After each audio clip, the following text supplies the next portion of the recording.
Señor, estamos tan agradecidos por tu presencia en el medio nuestro. Gracias, papá, porque nos permites estar aquí. Gracias por tu palabra. Gracias, Señor, porque podemos venir una semana más para poder, Señor, descubrirte a ti, descubrir tu verdad, descubrir, Señor, lo que tú tienes para nosotros. Señor, toma control de mi persona, toma control de mi mente, toma control de mis palabras, Señor, y que seas tú el único glorificado esta tarde-noche con la exposición de tu palabra. Señor, en tu nombre estamos orando, en Cristo Jesús. Amén y amén.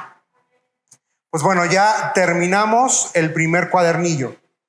Dedicamos 4 sesiones a ver lo que esta visión teológica enseña. Podemos decir que el dispensacionalismo es un sistema teológico evangélico que aborda temas relacionados con los pactos bíblicos, la iglesia y el fin de los tiempos. También aboga por una interpretación literal de las profecías del Antiguo Testamento que involucran al Israel étnico y sostiene que la iglesia es una entidad del Nuevo Testamento que es completamente distinta de Israel.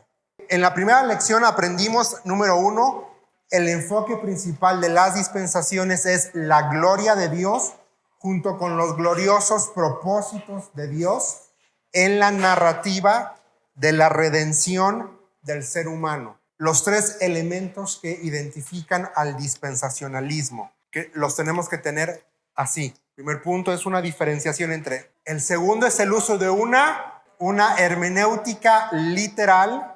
Y tercero es propósito doxológico, es que Dios se lleve toda la gloria. Eso es el propósito doxológico. Ok, en la segunda lección aprendimos cuáles son los 4 pilares del dispensacionalismo. El primero es la existencia de Dios. El segundo, ¿cuál es? Una autorrevelación divina y autoritaria. El tercero es la incapacidad del ser humano o del hombre por comprender la revelación divina. Ese es el tercer pilar.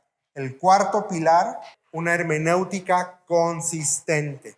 La segunda cosa, ahí le puse para que ustedes lo puedan poner en sus propias palabras. ¿Por qué es indispensable? ¿Por qué hacemos énfasis en la necesidad de tener una hermenéutica, que es el estudio y la interpretación correcta de la Biblia, para que no digamos algo que no está en la Biblia? Tan fácil, yo así lo pondría, para no decir algo que el texto no está diciendo realmente.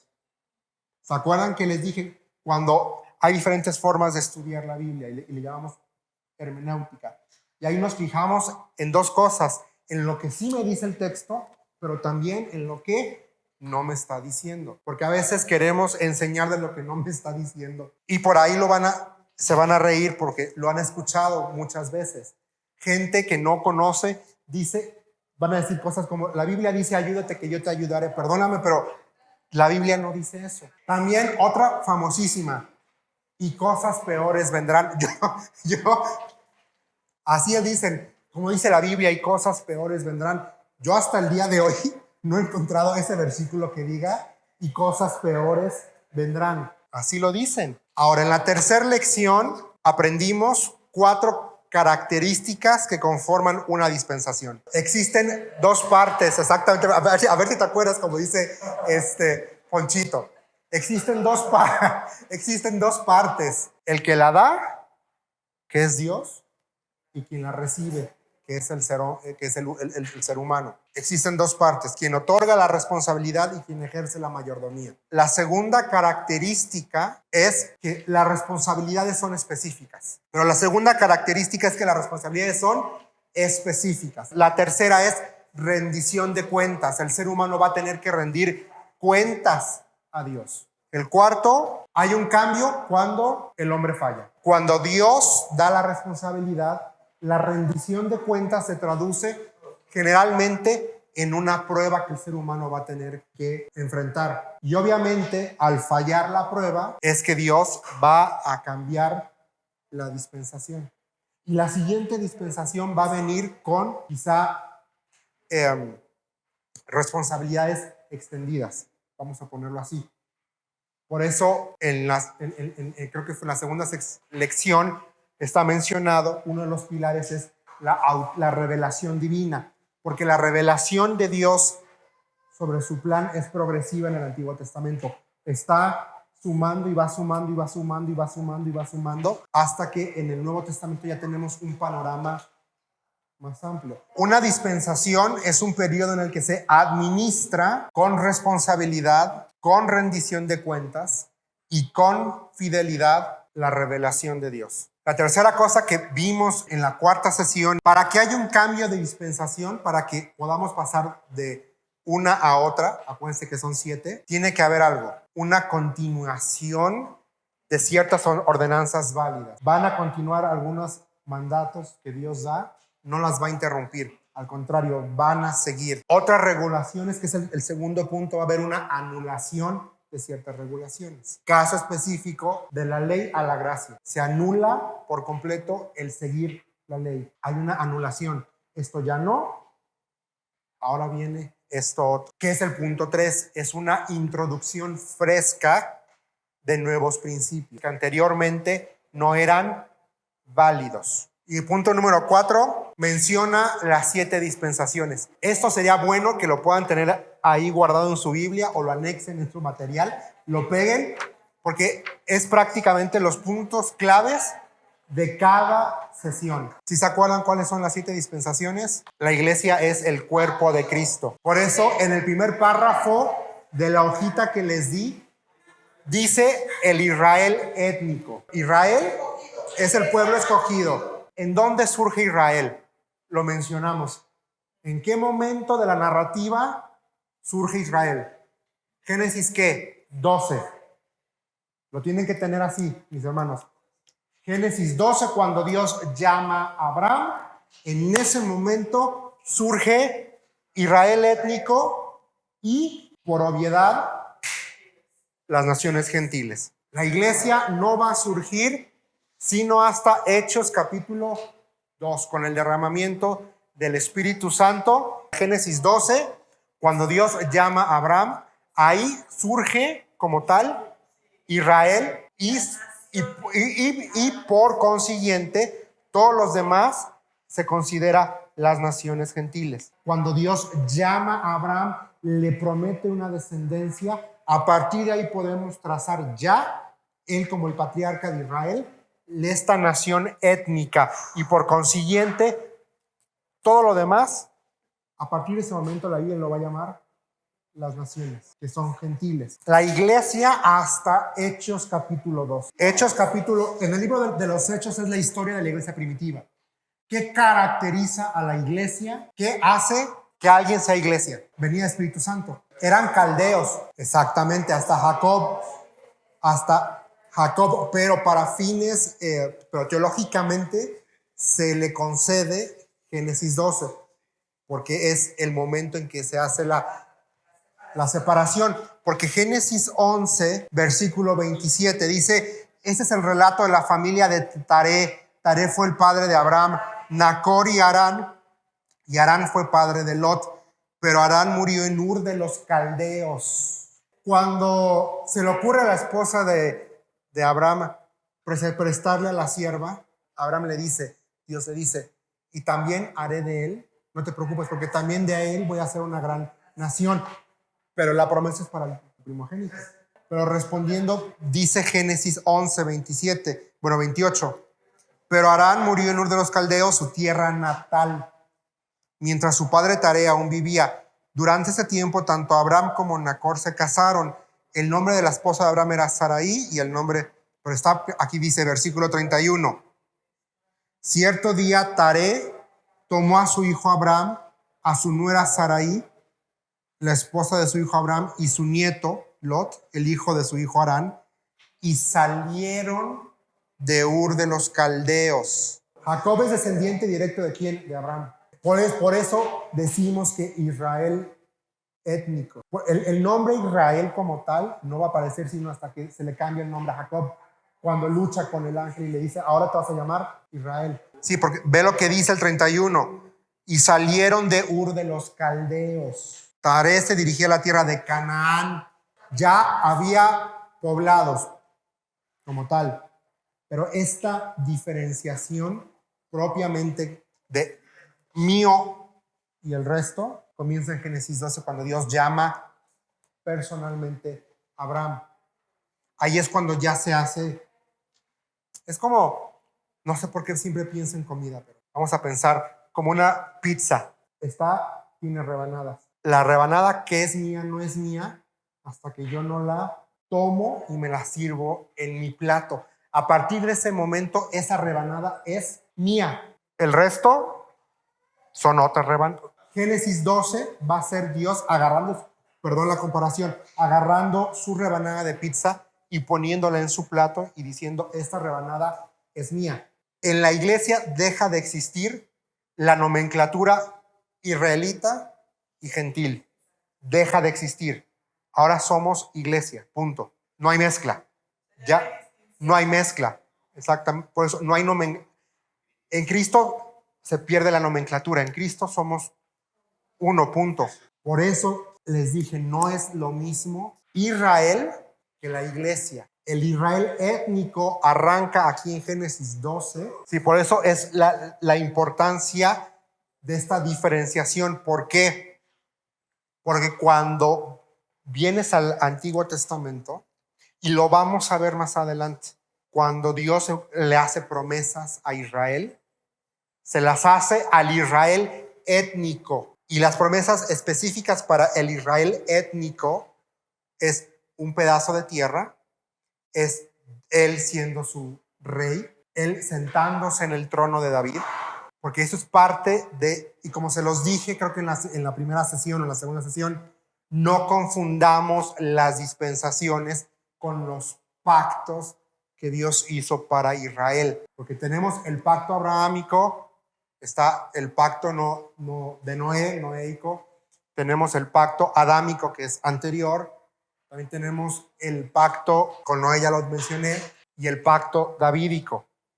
Ahí es donde Dios le promete a David un rey perpetuo, perpetuidad en el trono, perpetuidad en el trono. Ese es el trono de David, que simboliza el que ejerce autoridad o que reina sobre el pueblo de Israel. Dios en el pacto davídico le dice a David, siempre va a haber un descendiente tuyo para sentarse en este trono.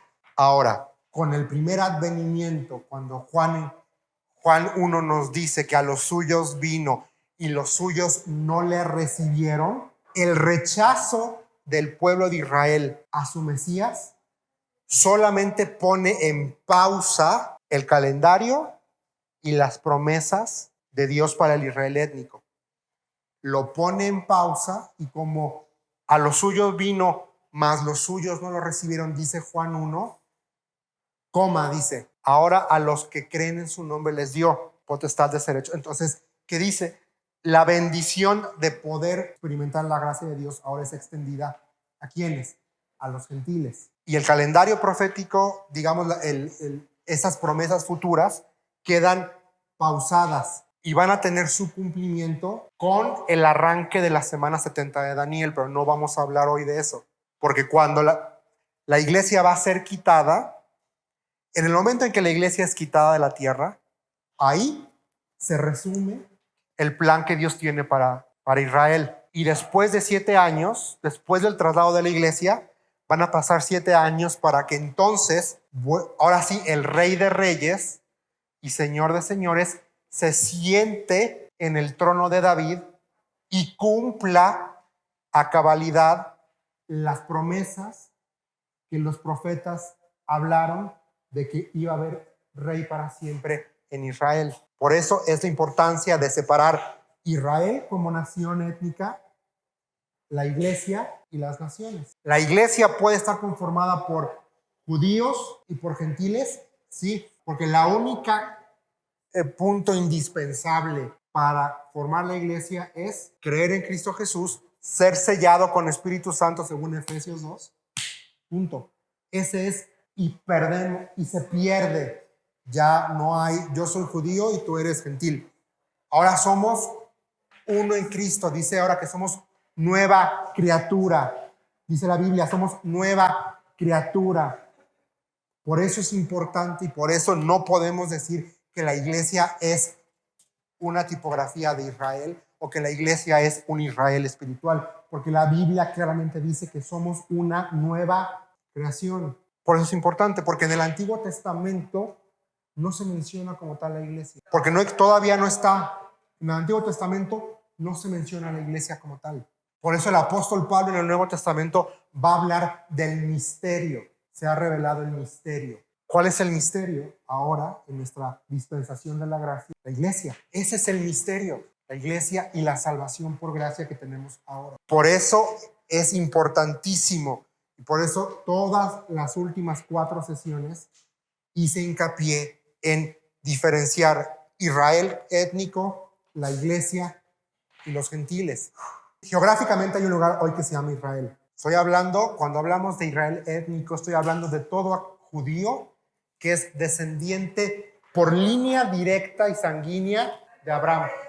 Están mal y están haciendo algo que la Biblia no enseña y que no es escrituralmente correcto para los judíos étnicos. Por eso no me he cansado de insistir y de repetir en la diferenciación del Israel étnico y de la iglesia, porque a nosotros no nos corresponde ni guardar el Shabbat, ni a la iglesia se le pide que guarde la fiesta de las enramadas o usar la cosita de acá, el kippah. Llevamos ¿cuántos meses predicando de Hebreos? ¿Qué estamos haciendo con lo que el pastor nos está enseñando domingo a domingo? La pregunta concreta de Ponchito fue, ¿qué con las iglesias que en la actualidad quieren celebrar los ritos,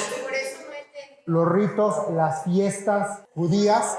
Por eso mi respuesta. Yo no veo, corríjanme, pero yo no he visto en el Nuevo Testamento que se le indique a la iglesia que observe el Shabbat, que se le indique a la iglesia que observe. Querer regresar es pisotear la obra de Cristo. ¿Para qué vino Cristo entonces? Hechos 2. Porque la terminología griega de Hechos 2, cuando dice que hablaban en otras, la 60 dice lenguas, pero en griego usa la palabra para idioma. Por eso el griego es muy hermoso, porque no nos deja lugar a otra. La 60 va a decir lenguas, los oyeron hablando en otras lenguas, pero ahí utiliza 2 vocablos en esa narrativa. El griego utiliza 2 vocablos para referirse a idiomas conocidos. Y todavía encima dice ahí el apóstol, cuando dice, a ver, estos no están, cuando los escuchan hablando, Hechos 2:7, estaban totalmente asombrados. ¿Cómo puede ser?, exclamaban. Todas estas personas son de Galilea y aún así las oímos hablar en nuestra lengua materna. NTV sí hace esta traducción más apegada. ¿Cómo puede ser? Y aún así las oímos hablar en nuestra propia lengua. Hechos capítulo 2 no está hablando de Husacarrabasakalat. No, está hablando de idiomas, punto. La misma experiencia se va a repetir con los mismos vocablos cuando el Espíritu Santo desciende sobre gentiles, más adelante en Hechos, y sobre los samaritanos. La única, si no me equivoco en este momento, la única porción hace alusión a un lenguaje es 1 Corintios, cuando dice, si yo hablara lenguas angélicas. Pero también el vocablo griego lengua, ahí, que es glosolalia, por eso el glosa es la palabra. Por eso el fenómeno de hablar en lenguas que muchos practican se le conoce académicamente como glosolalia. Pero igual cuando dice, aunque yo hablara en otras lenguas angélicas, está hablando de algo que tiene, el vocablo lenguas es un vocablo para hablar de un idioma, para referirse a un idioma que va a tener estructura, que va a tener matices. Ahora, si escuchamos el fenómeno de las lenguas que se da en muchas iglesias, solo vamos a escuchar pero cuando vas a otro lugar, a otro país, y escuchas otro idioma, sabes que tiene, aunque no conozcas el idioma, puedes identificar que tiene como una congruencia. Ahora, teológicamente hay dos posiciones en cuanto a los dones espectaculares del Espíritu Santo. Uno es cesionista, ciertos dones cesaron con el libro de los Hechos. ¿Por qué? Porque sirvieron para validar el evangelio en la iglesia naciente. Una vez que se cerró la revelación, se terminó. Los que dicen que todavía se llaman continuistas. Yo personalmente creo lo que la Biblia dice, pero también yo creo que yo no puedo obligar a que Dios sane. Yo no puedo decir Dios no sana hoy. Yo creo que Dios hoy sana. Yo creo que hoy Dios salva. Yo creo que hoy Dios restaura. Yo creo que hoy Dios transforma. Lo que yo no creo es que yo puedo decirle a Dios, en este preciso momento me sanas a fulano de tal. ¿Dónde están todos estos sanadores ahorita con el COVID? Yo no los he visto yendo a hospitales COVID a sanar a la gente. Pero ahí yo voy a hacer una acotación ahí. Porque a veces ponemos una carga en la persona incorrecta. Porque decimos, si yo tengo fe me va a sanar. No, porque entonces si no me sano me frustro y creo que no tengo fe. Más bien tendríamos que orar, porque la Biblia sí nos dice, ¿hay algún enfermo entre vosotros? Llamen al pastor, a los ancianos, únjanlo con aceite y oren. Pero hay una diferencia entre orar, Señor, cumple tu voluntad, a decirle, eres sano porque eres sano y porque vas a ser sano en este preciso momento. O también, peor, no fuiste sano porque hay pecado en tu vida. O perdiste tu sanidad porque no le creíste a Dios. Oye, la obra de Dios es perfecta y lo que Dios hace es completo y perfecto. Así como Dios salva perfectamente, Dios sana perfectamente. Oremos. Señor, estamos tan agradecidos por tu presencia esta noche. Gracias por tu palabra. Gracias porque eres bueno. Gracias porque eres fiel. Y Señor, ayúdanos a trazar bien la palabra de verdad, Señor, y ayúdanos a ser sensibles a tu voz. Señor, creer lo que tú ya dijiste y, Señor, defender tu verdad, porque tu palabra es verdad. Señor, gracias por mis hermanos. Te pido por cada uno de ellos, suple sus necesidades, habla sus vidas y, Señor, ponemos este tiempo en tus manos y llévanos con bien a casa. En el nombre de Cristo Jesús. Amén y amén.